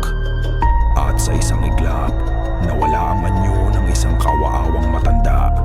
Napalitan ito ng anyo ng isang mandaragit. Sa isang kisap mata, sumugod si Aling Delia. Hindi ito isang galaw ng tao. Ito ay mabilis, mabangis. Inatake nito si Rico, hindi gamit ang mga kamay, kundi gamit ang matatalas na kuko na biglang humaba mula sa kanyang mga daliri. Napaatras si Rico. Nagulat sa bilis nito. Nahagip ng mga kuko ang kanyang braso at naramdaman niya ang matalas na hapdi. Ngunit ang sakit ay nagbigay sa kanya ng lakas. Isinigaw niya ang pangalan ng kanyang asawa. Lia! Takbo! Itinaas niya ang itak at iwinasiwas. Umilag si Aling Delia ng may hindi pangkaraniwang liksi. Tumalon paatras palabas sa pinto at nawala sa dilim ng bagyo. Hindi na ito lumingon. Isinara ni Rico ang pinto ng buong lakas at agad na itinarangka. Nanginginig, tiningnan niya ang kanyang braso. 3 malalalim na hiwa ang bumakat doon. Dumadaloy ang dugo. Rico! Sigaw ni Lia, papalapit sa kanya. Wag! Pigil ni Rico. Diyan lang kayo. Kumuha ka ng asin. Ang pagdududa ay tuluyan ng naging katiyakan. Si Aling Delia. Siya ang tik-tik. Ang buong gabing iyon ay isang impyerno. Hindi na bumalik si Aling Delia. Ngunit ang presensya nito ay nasa labas lang, nag-aabang. Naririnig nila ang mahinang pagtawa nito na sinasabayan ng hangin. Naririnig nila ang mga kalmot sa dingding, hindi na sa iisang lugar, kundi sa lahat ng dako na tila nilalaro sila. Hindi sila natulog. Nagsiksikan sila sa isang sulok. Binabarikadahan ang sarili ng mga upuan at mesa. Hawak ni Rico ang itak, habang si Lia ay may hawak na isang lalagyan ng asin, handang ibuhos anumang oras. Kinabukasan, paghupa ng bagyo. Ang araw ay sumikat sa isang baryo na tila dinaanan ng digmaan. Mga sirang sanga, mga nagkalat na yero. Ngunit para kay Rico, ang digmaan ay hindi pa tapos. Dito ka lang, sabi niya kay Lia. Huwag na huwag kayong lalabas ng bahay. Isara mo ang lahat ng pinto at bintana. Babalik ako. Saan ka pupunta? Takot na tanong ni Lia. Kay Lolo Ambo, sagot ni Rico. At ngayon, kailangan ko ng tunay na sagot. Lumabas siya ng bahay. Ang braso ay may nakabalot na lumang damit. Ang baryo ay abala sa pag-aayos ng mga nasira. Ngunit napansin ni Rico ang isang bagay. Habang naglalakad siya, ang mga taong nadadaanan niya ay umiiwas ng tingin. Ang mga nag-uusap ay biglang tumatahimik kapag papalapit na siya. Ang buong baryo ay may itinatagong sekreto at alam niyang may kinalaman ito sa kanila. Nakita niya ang matandang lalaki na una niyang pinagtanungan. Nilapitan ito ni Rico at hinawakan sa braso. Mang, kailangan nating mag-usap, mariing sabi ni Rico. Sinubukan ng matanda na umiwas. Wala akong alam, iho. Si Aling Delia, sabi ni Rico. Idiniin ang bawat salita. Alam ninyo kung ano siya. Alam ng buong baryo na ito. Nang marinig ang pangalan, Ang matanda ay namutla na parang papel. Ang mga mata niya ay napuuno ng takot na matagal nang kinikimkim. "Pakiusap, Mang," pagmamakaawa ni Rico. "Buntis ang asawa ko. Kailangan kong malaman ano ang nangyari dito." Huminga ng malalim ang matanda. Iginala niya ang paningin sa paligid. Nang makita niyang walang nakikinig, hinila niya si Rico sa isang tagong lugar, sa likod ng isang malaking puno ng akasya. "Hindi mo dapat sinasabi ang pangalan niya." Nanginginig na bulong ng matanda. "Sino si Delia? Ano siya?" Dati siyang tao," sabi ng matanda. "Isa siyang ina, katulad ng asawa mo. Mahal na mahal niya ang kanyang nag-iisang anak na lalaki. Pero 20 taon na ang nakalipas." Huminto ang matanda, tila nahihirapang ipagpatuloy. "Isang gabi, bigla na lang nagkasakit ang bata. Isang kakaibang sakit. Nanghina ito ng walang dahilan. Walang sino mang albularyo ang makapagpagaling dito. At sa loob lang ng 3 araw, namatay ang bata." Isang malamig na pakiramdam ang gumapang sa likod ni Rico. Nawala sa sarili si Delia. Patuloy ng matanda. Sinisi niya ang lahat. Sinisi niya ang mga kapitbahay. Sinisi niya ang baryo. Isang gabi, tumakbo siya papasok sa gubat. Doon sa may malaking puno ng balete, sumisigaw, nagwawala. Hindi na namin siya nakita bilang tao. Anong ibig ninyong sabihin? Pagkatapos ng ilang linggo, nagsimula ang mga kababalaghan, bulong ng matanda. Ang mga alagang hayop ay nawawala. Ang mga buntis ay nakukunan. At sa gabi, naririnig namin ang iyak. Ang iyak ng isang babaeng naghahanap ng kanyang anak. Napatingin si Rico sa bahay nila. Sa di kalayuan, ang bahay na tinitirhan namin. Tumango ang matanda. Iyan ang dating bahay ni Delia. Naintindihan na ni Rico ang lahat. Hindi sila basta-basta napunta sa baryong ito. Sila ay naakit. Sila ay pained at ang buong baryo sa kanilang pananahimik ay naging kasabwat. Puno ng galit at pagmamadali, tumakbo si Rico. Tinahak niya ulit ang landas papunta sa kubo ni Lolo Ambo. Hindi na siya kumatok. Pabalang niyang binuksan ang pinto. Nadatnan niya ang matanda. Nakaupo sa gitna ng kubo na tila hinihintay na siya. "Alam mo," sigaw ni Rico. "Alam mo ang lahat ng ito. Bakit hindi mo sinabi sa akin? Bakit mo kami hinayaang manirahan sa bahay na iyon?" Hindi nagulat si Lolo Ambo. Ang mukha nito ay puno ng isang malalim na kalungkutan. Isang pagsisisi na kasing tanda na ng kwento ni Delia. Tumingin ito kay Rico. Ang mga mata ay puno ng pait.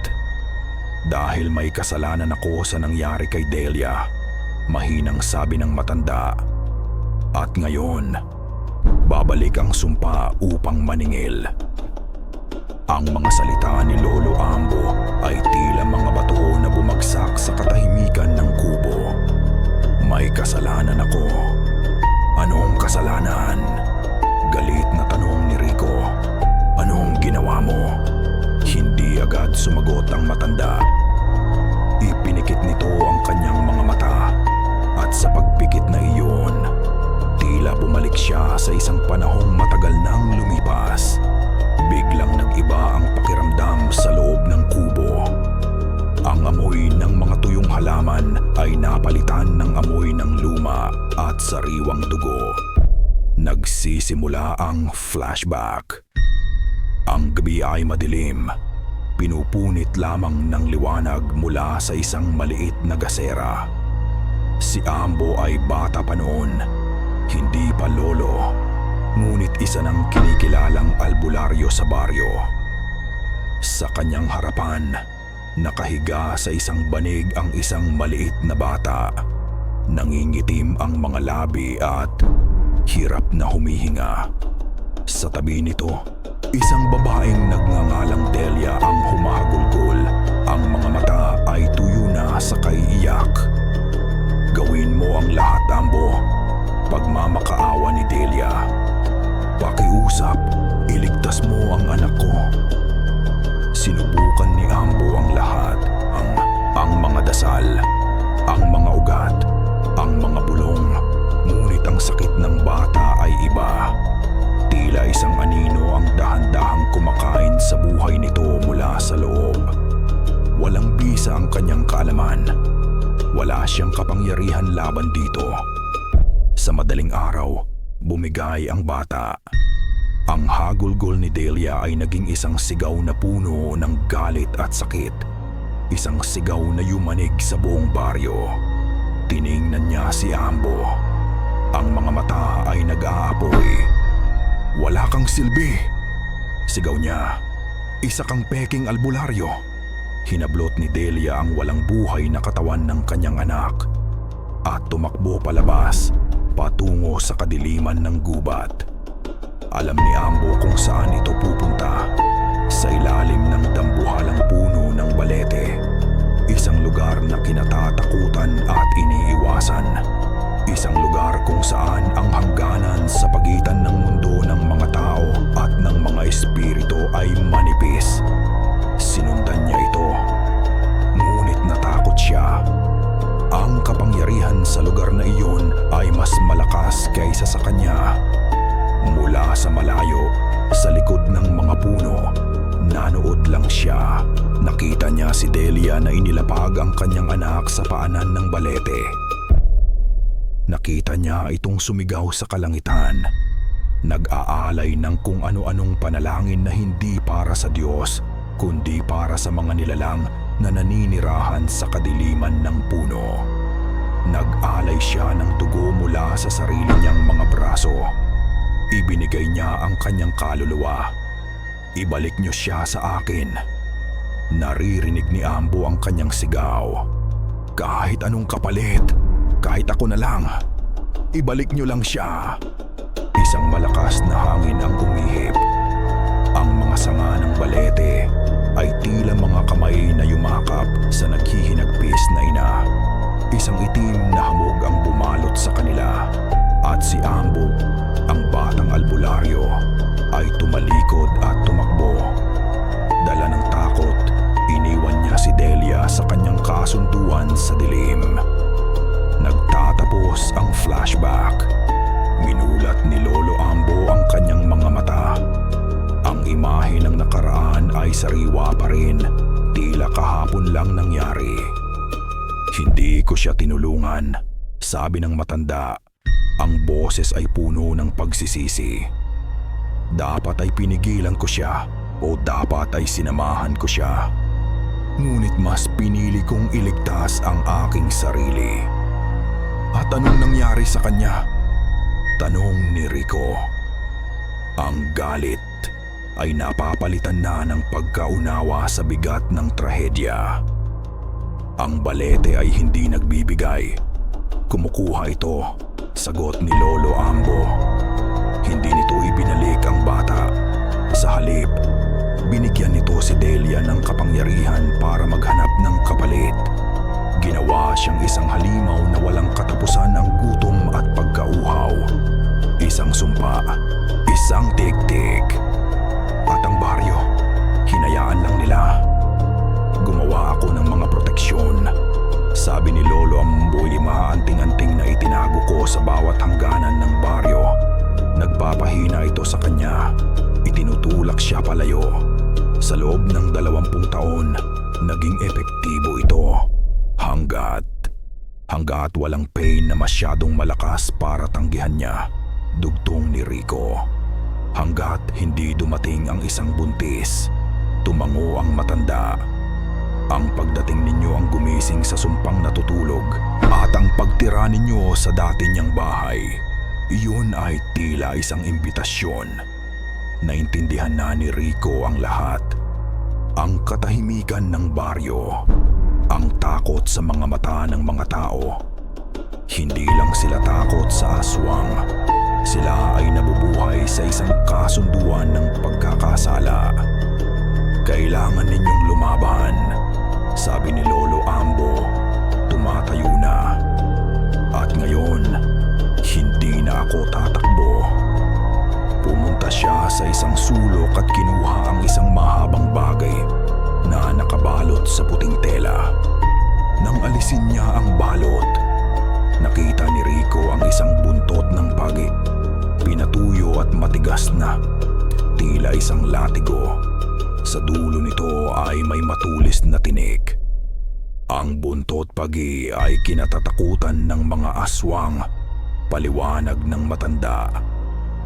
Ito ang gagamitin mo, ngunit ang pinakamalakas na sandata ay hindi ito. Muli siyang kumuha ng isang anting-anting mula sa kanyang baul. Mas malaki ito kaysa sa naunang ibinigay niya. Ang pananampalataya mo, ang pagmamahal mo sa iyong pamilya, iyan ang magbibigay lakas sa mga orasyon. Iyan ang tunay na papatay sa halimaw. Ibinigay niya ang mga gamit kay Rico. Tumingin siya sa maliit na bintana ng kubo. Ang araw ay unti-unti nang lumulubog. Ngayong gabi ay kabilugan ng buwan. Babala ni Lolo Ambo. Ang boses ay seryoso at mabigat. Pinakamalakas siya. At hindi siya titigil hanggat hindi niya nakukuha ang gusto niya. Isang malamig na takot ang muling bumalik kay Rico.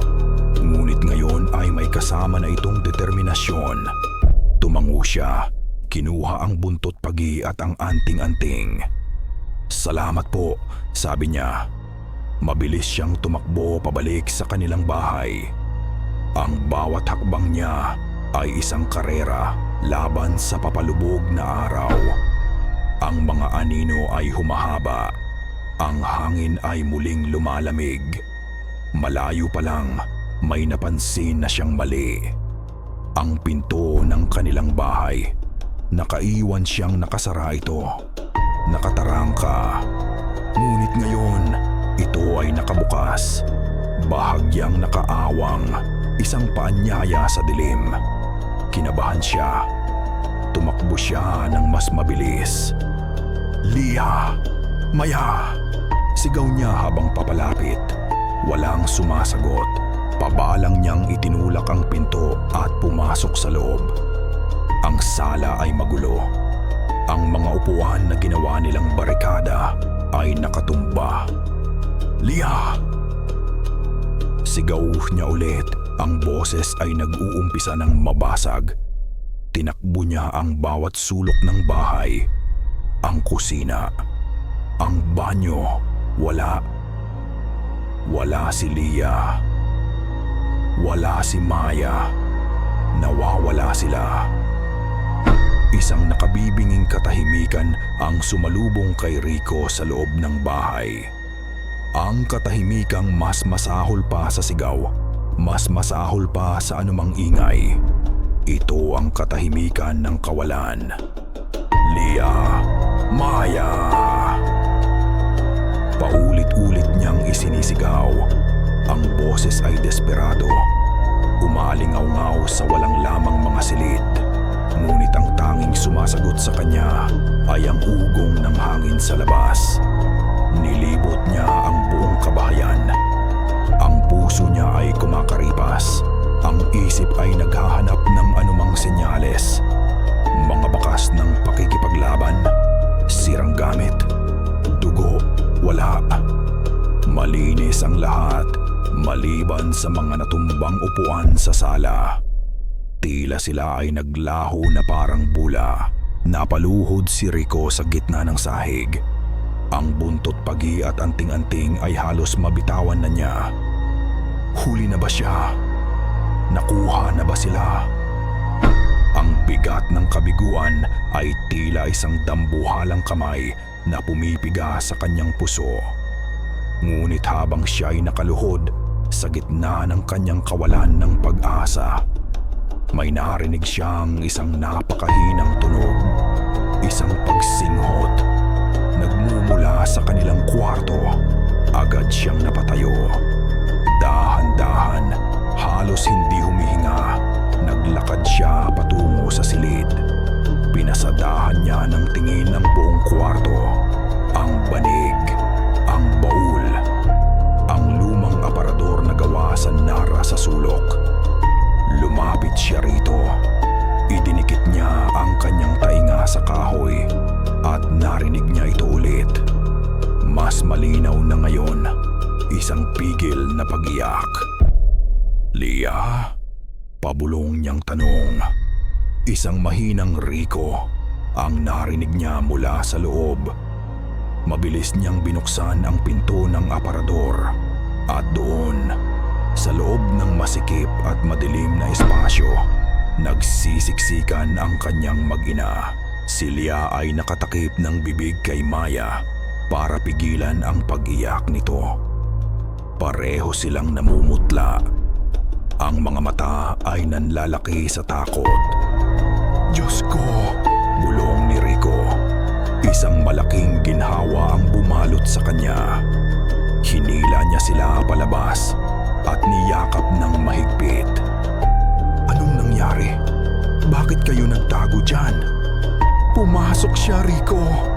Nanginginig na sabi ni Lia. "Hindi ko alam kung paano. Nakasara ang lahat ng pinto. Pero bigla na lang, nandito na siya sa loob. Hindi na siya naganyong tao. Mukha na siyang halimaw. Mahaba ang mga kamay. Ang mga mata ay pula. Nagtago kami agad dito bago niya kami makita." Habang nagsasalita si Lia, naramdaman ni Rico na tama ang kanyang aswa. Ang presensya ng kasamaan ay nasa loob pa rin ng bahay. Mabigat ang hangin, malamig, at may amoy. Amoy ng bulaklak ng kalachuchi, amoy ng patay. Nasa loob pa rin siya, nagtatago, nag-aabang. "Shhh!" sabi ni Rico. Ikinumpas niya na manahimik sila. Hawak ang itak sa isang kamay at ang buntot pag-isa-isa. Nagsimula siyang maglakad ng dahan-dahan. Sinusuri ang bawat sulok. At doon, narinig nila isang mabagal na palakpak. Plak, plak, plak. Nagmumula sa madilim na kusina. Kasunod nito ay isang boses. Isang boses na hindi na boses ni Delia, kundi isang garalgal na tunog na tila nagmumula sa isang lalamunang matagal nang hindi ginagamit. Ang galing ninyong magtago, mga munting daga." Dahan-dahang lumabas ang isang anino mula sa kusina. Hindi na ito nag-abalang mag-anyong tao. Ang katawan nito ay payat at baluktot. Ang mga braso at binti ay abnormal ang haba, tila sa isang gagamba. Ang buhok nito ay mahabang-mahaba at nakakalat. Tinatakpan ang halos buong muka. Ngunit sa pagitan ng mga hibla, nakikita nila ang dalawang nagbabagang pulang mata. "Lia, Maya, lumabas na kayo," sabi ng nilalang. Ang ulo nito ay nakatagilid sa isang paraang hindi natural. "Nagluto ako para sa inyo. Espesyal." Napaatras si Rico at Lia. Itinatago si Maya sa kanilang likuran. "Tutulungan ko kayo sa panganganak mo, Lia." Patuloy ng halimaw. Ang boses ay nagiging isang nakakakilabot na malambing na tono. "Naranasan ko na yan. Alam ko kung gaano kasakit. Hayaan mong tulungan kitang tanggalin ang sakit na yan." Itinaas ng tiktik ang isang mahabang kamay. Ang mga kuko nito ay matutulis na parang kutsilyo. "Isa lang ang kailangan ko," bulong nito. "Ang laman, ang dugo, para sa anak ko." Bigla, napahawak si Lia sa kanyang tiyan at napadaing ng malakas. Isang matinding kirot ang kanyang naramdaman.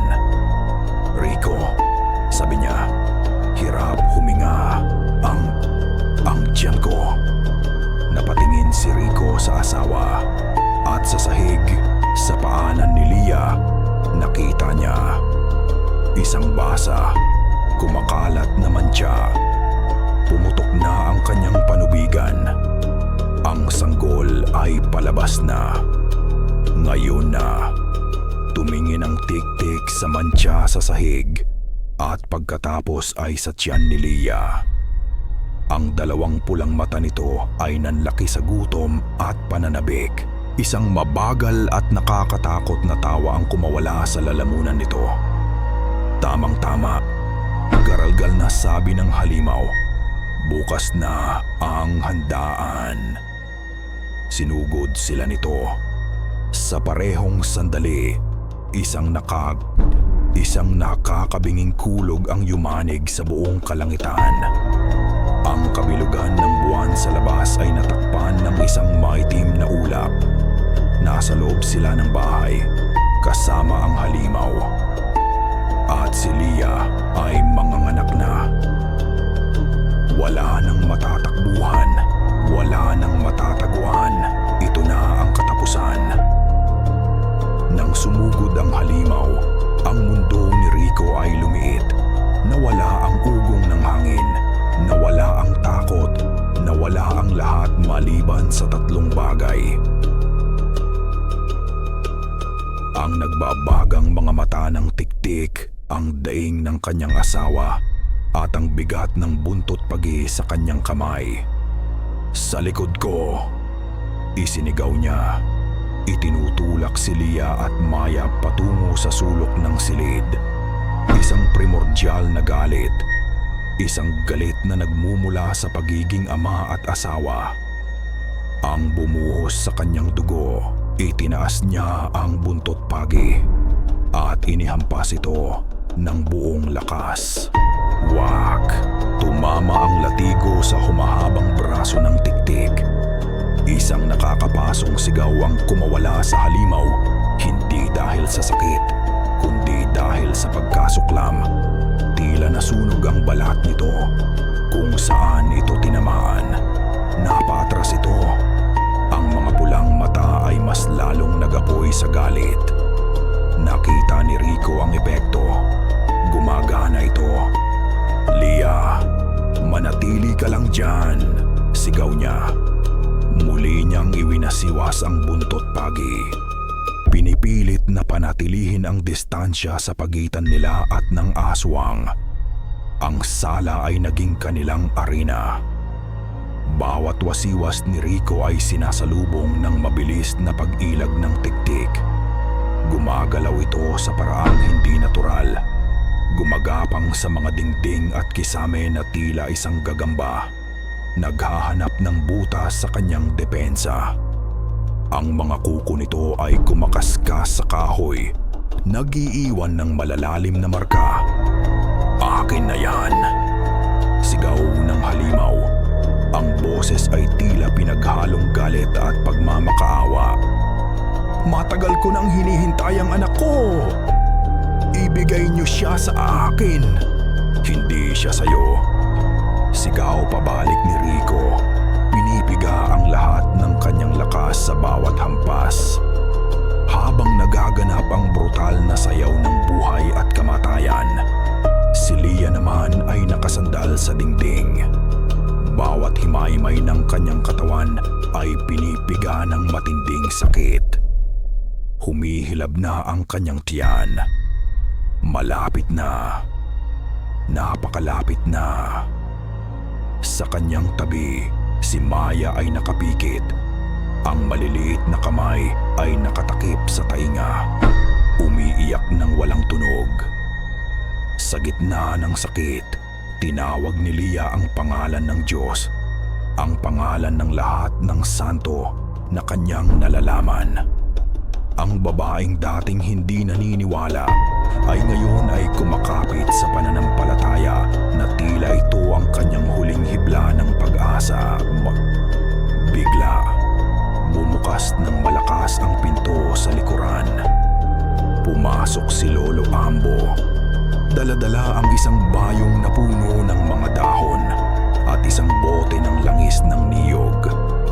Ang mukha niya ay seryoso, walang bahid ng takot. "Rico, Huwag kang titigil! Utos ng matanda. Ako na ang bahala sa iyong asawa. Mabilis na lumapit si Lolo Ambo kay Lia. Naglatag siya ng isang bilog gamit ang asin sa paligid ng kinapupuwestuhan nito. Pagkatapos ay nagsimula siyang magdikdik ng mga dahon habang bumubulong ng mga orasyon. Sanctus Deus, Sanctus Fortis, Sanctus Immortalis, Miserere Nobis. Ang bawat salita ng matanda ay tila mga karayom na tumutusok sa tiktik. Napapasigaw ito sa bawat bigkas. Tila sinasakal ito ng mga salitang banal. Nakita ni Rico ang kahinaan nito. Sanctus Deus! Sigaw din ni Rico habang hinahampas ang buntot pagi. Umungol ang halimaw. Tinatakpan ang mga tainga nito na wala naman doon. Ngunit ang tik-tik ay desperado na. Ang amoy ng nalalapit na pagsilang ay tila isang droga na nagpapalakas dito. Hindi na nito pinansin ang latigo ni Rico. Hindi na nito pinansin ang mga dasal ni Lolo Ambo. Ang mga mata nito ay nakatuon na lang kay Lia. Sa isang nakakagulat na bilis, gumapang ito sa kisame at tumalon, nilagpasan si Rico. Ang target nito, ang bilog na asin kung nasaan ang mag-ina. Sigaw ni Rico. Ngunit, huli na siya. Lumapag ang tik-tik sa mismong harapan ni Lia. Sa labas lang ng bilog na asin, ang banal na harang ay pumipigil dito na makapasok. Ngunit ang mukha nito ay ilang pulgada na lang mula sa mukha ni Lia. Ibigay mo siya sa akin. Bumulong ang halimaw. Ang hininga nito ay amoy libingan. Itinaas nito ang kanyang mga kuko. Sa isang iglap ng matinding galit, binaliwala ng tiktik ang matinding sakit na dulot ng asin. Itinulak nito ang kanyang kamay, tinatawid ang banal na harang. Ang balat nito ay umusok at nasunog, ngunit hindi ito nagpatinag. Rico! Sigaw ni Lia, kasabay ng sigaw na iyowom. Isang mas malakas na daing ang kumawala sa kanya, isang daing ng huling pag-iri. Sa galit at desperasyon, tumakbo si Rico. Ngunit mabilis ang halimaw. Hinampas nito si Rico gamit ang isa nitong braso. Isang hampas na may lakas na hindi makatao.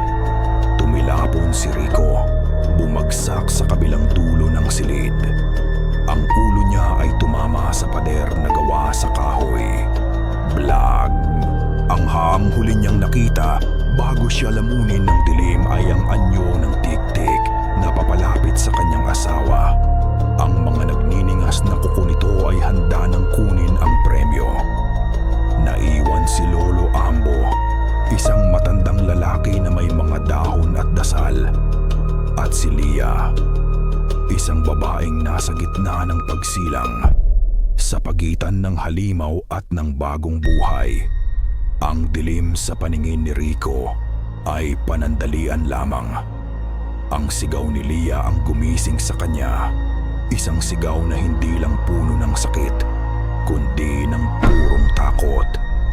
Nang imulat niya ang kanyang mga mata, ang unang nakita niya ay si Lolo Ambo. Isinangkalan ng matanda ang kanyang sariling payat na katawan. Nakatayo sa pagitan ni Lia at ng tik-tik. Hindi mo siya makukuha, Delia. Sigaw ng matanda. Ang boses ay nanginginig ngunit puno ng determinasyon. Ako ang may kasalanan sa'yo. Ako ang singilin mo. Ang halimaw na ngayon ay nasa anyo ni Delia ay tumawa lang. Isang tawang basag at walang saya. Wala ka ng silbi sa akin, matanda. Iwinasiwas nito ang kanyang mga kuko. Mabilis, brutal. Tinamaan si Lolo Ambo sa dibdib.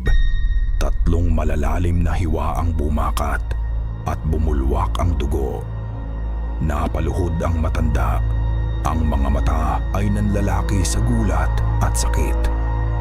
Ngunit bago ito tuluyang bumagsak, nagawa pa nitong ihagis ang bote ng langis ng niyog kay Lia para sa bata.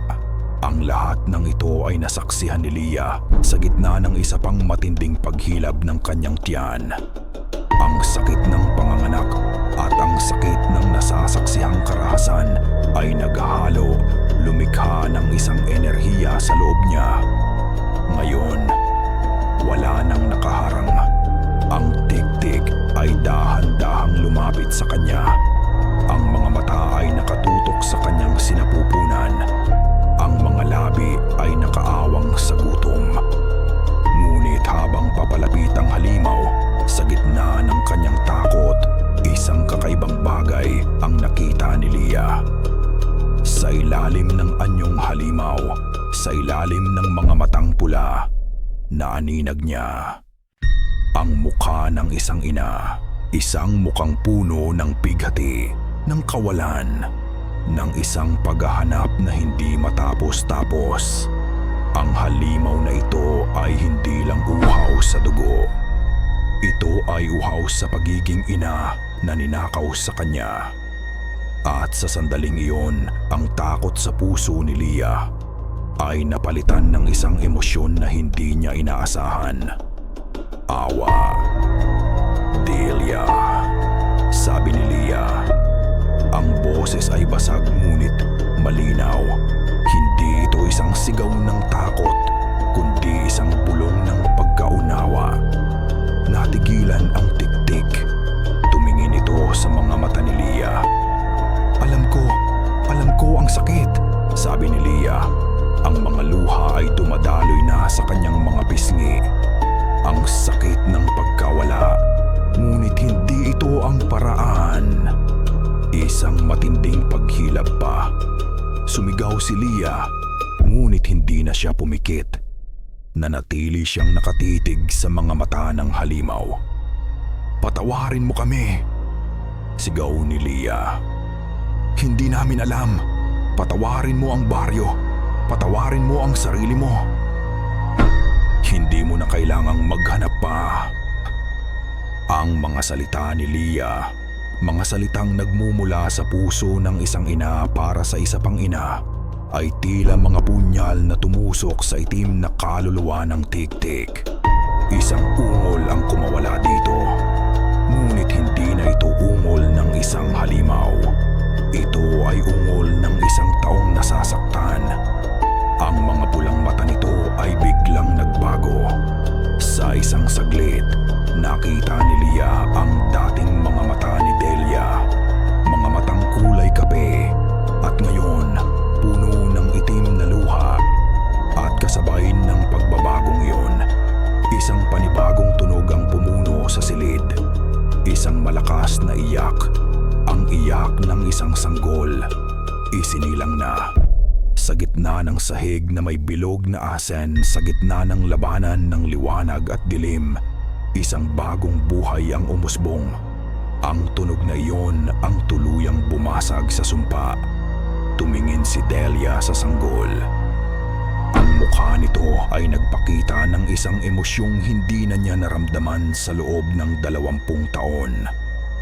Hindi gutom, hindi galit, pangungulila. Ang anyo nitong halimaw ay tila bahagyang natunaw at sa isang iglap, nakita nila ang anino ng babaeng dati siya. Isang inang nagluluksa. Dahan-dahan itong napaatras. Tumingin ito kay Lia. Pagkatapos ay sa sanggol. At pagkatapos ay sa sarili nitong mga kamay na may matutulis na kuko.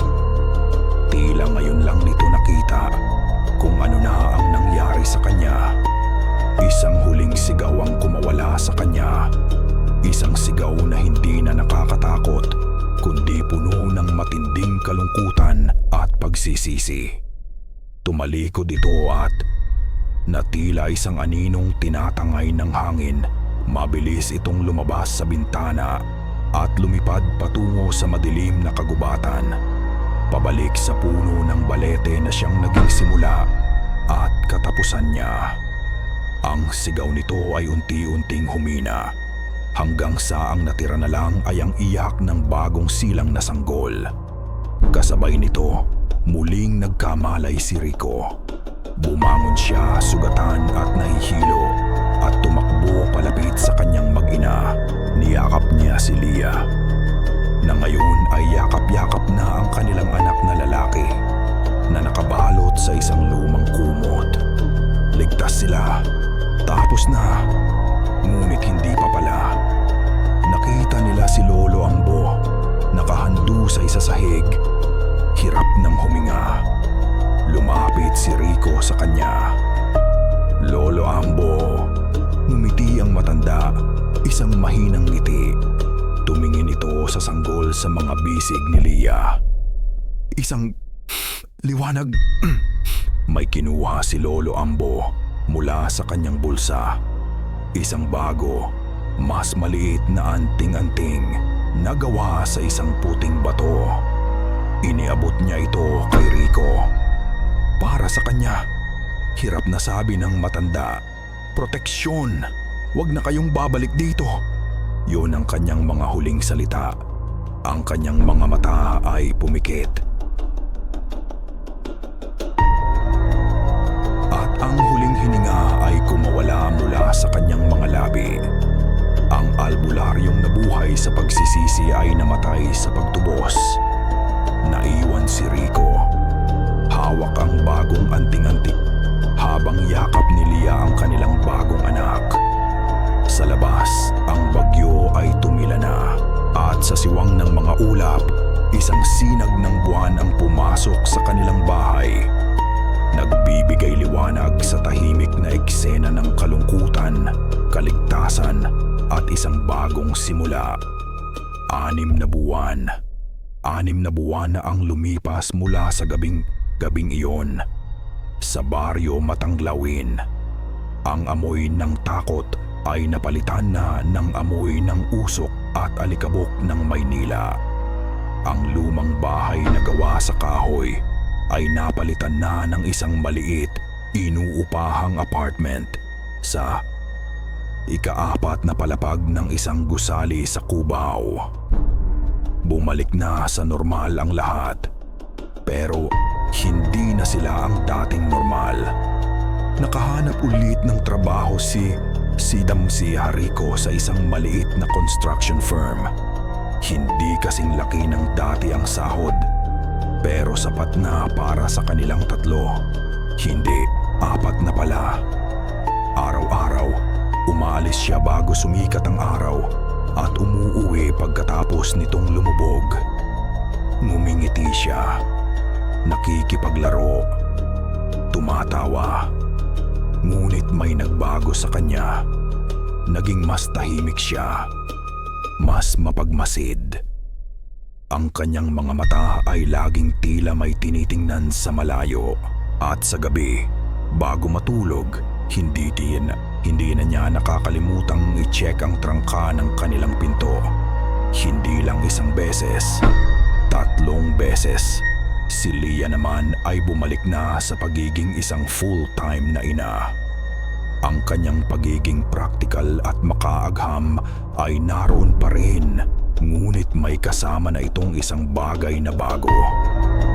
Isang malalim na pag-unawa sa mga bagay na hindi kayang ipaliwanag. Hindi na siya nangungutya kapag may naririnig siyang kwento tungkol sa pamahiin. Kung minsan, nahuhuli siya ni Rico na bumubulong ng mga dasal habang pinapatulog ang kanilang anak. At sa kanyang braso may isang pilat na maninipis na guhit. Isang permanenteng paalala ng mga kukong muntik nang kumuha sa kanyang anak. Ang pilat na iyon ay hindi na masakit, ngunit sa tuwing lumalamig ang panahon, bahagya itong kumikirot na tila nagpapaalala. Si Maya sa kanyang pagiging bata ang tila pinakamabilis na nakarecover. Ngumingiti na siya ulit. Naglalaro. Ngunit kung minsan, sa gitna ng kanyang pagguhit, bigla siyang titigil. Titingin sa kawalan.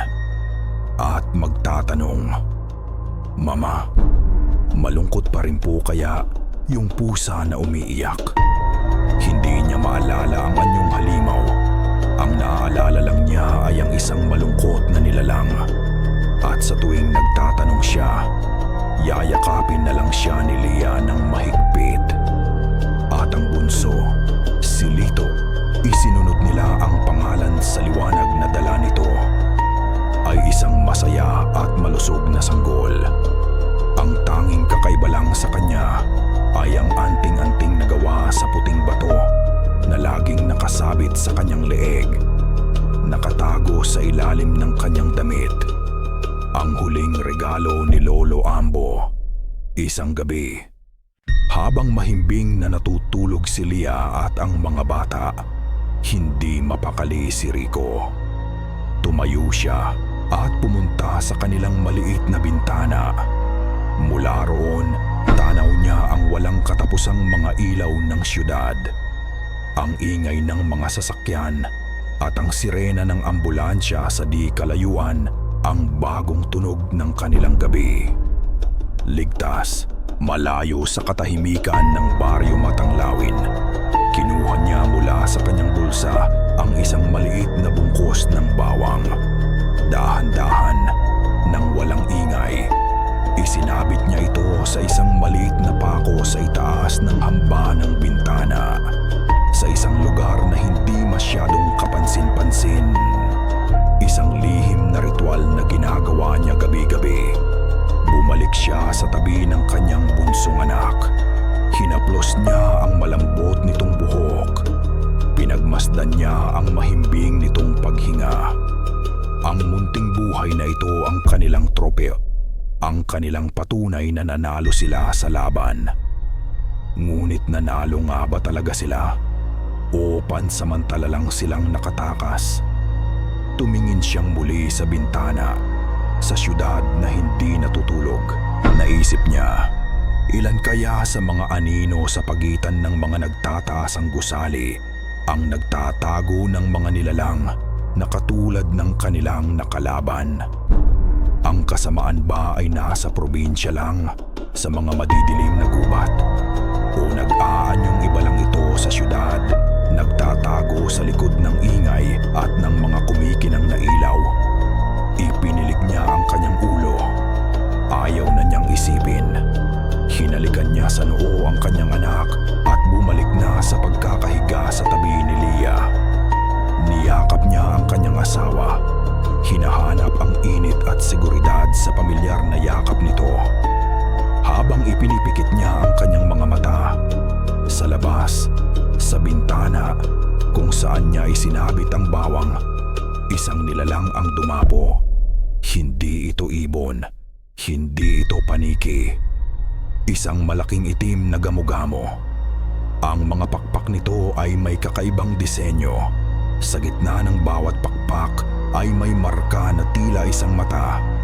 Isang malungkot, umiiyak na mata. Nanatili ito roon ng ilang sandali. Ang mga pakpak ay marahang pumapagaspas sa hangin ng gabi. Tila nakikinig, tila nagmamasid. Pagkatapos, sa isang iglap, lumipad ito. Pataas, hanggang sa maging isa na lang itong maliit na tuldok sa gitna ng mga ilaw ng syudad, bago tuluyang naglaho sa malawak at walang katapusang gabi. Natapos na nga ba ang lagim? O nagbago lang ito ng anyo at matiyagang naghihintay? At dito nagtatapos ang madilim na kabanata sa buhay ni Rico, Lia, at ng kanilang pamilya. Mula sa kaibuturan ng aking puso, maraming salamat. Salamat sa iyong paglalakbay kasama namin sa madilim at masukal na landas ng Baryo Matanglawin. Ang pagsulat ng kwentong ito ay hindi naging madali. Ito ay isang pagsisid sa lalim ng ating mga alamat at sa lalim din ng takot na kayang maramdaman ng isang magulang na gustong protektahan ang kanyang mga anak. Ito ay isang paalala na ang pinakamatitinding halimaw ay hindi laging may pangil at kuko. Kung minsan, sila ay may anyo ng kalungkutan, ng pagsisisi, at ng nawalang pag-ibig.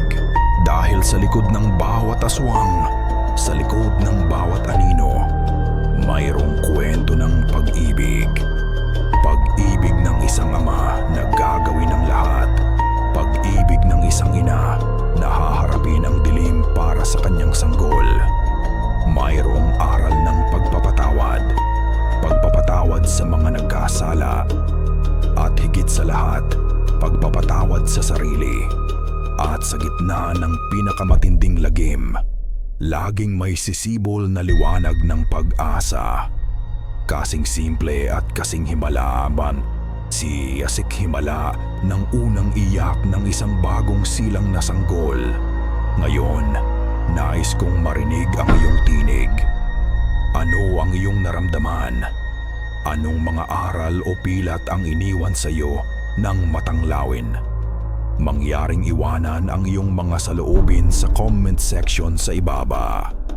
Bawat salita mula sa iyo ay mahalaga at nagsisilbing ilaw sa aking patuloy na paglalakbay sa pagkukwento.